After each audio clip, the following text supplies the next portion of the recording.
The time I was on Utah's Most Wanted. Let's get into this. Before we get into this, everybody click the link for the battle we got tomorrow and make sure you register. And yes, I can tell who registers. Now, I got sent to jail in Weber County. They sent me to a place that was a work release program or community service. I was in the community service side, so every day when I went out, I would go do work at random places. They ended up sending me to a place called the Dog Pound. Now, I didn't know what I was gonna do for community service, so it started off me helping clean up and shit like that. Finally, they asked me, hey, we need your help with euthanizing animals. I thought euthanization is when you help animals pass away that are suffering from terminal shit like cancer. In reality, the Dog Pound didn't have any room, so they were just killing animals. I found this out one day we euthanized an animal. They told me put it in the freezer, because after they do it, they put it in the freezer to preserve it. The next day, they throw it in the incinerator. The next morning, I come back and I go to throw the animals from the freezer into the incinerator, and one of them was still alive. Now, I can't even imagine how much it suffered through the night in a freezer, but I didn't feel morally obligated to stay there and help anymore. Later that night, I went back to the jail and formulated a plan on how to escape. The next day, I convinced one of my buddies that didn't have that much time left to escape with me. He literally had like 10 days left in jail. But he was my ace deuce and was like, fuck it, let's ride. We stole some fence cutters and went behind where there's no cameras and clipped a barbed wire fence.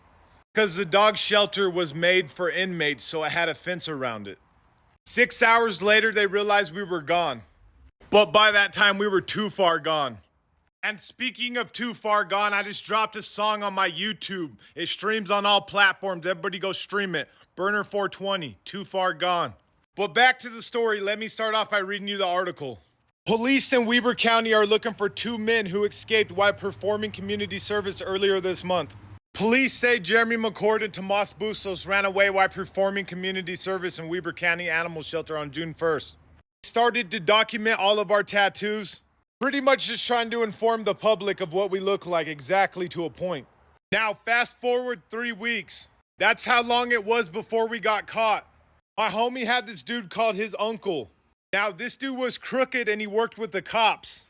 When he set us up, there was over 30 cops looking for us between 2 blocks, so it was flooded.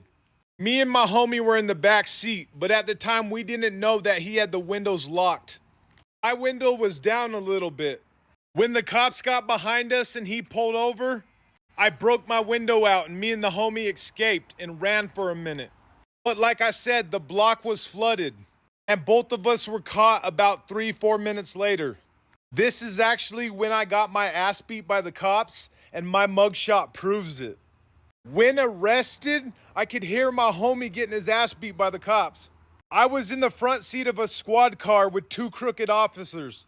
I was yelling at one named Jacobson to take the cuffs off.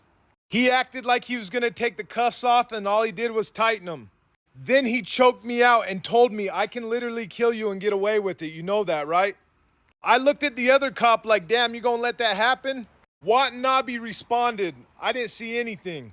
Me and the homie were sent to jail in a more secured place. And both of us got sent to the Utah State Prison together.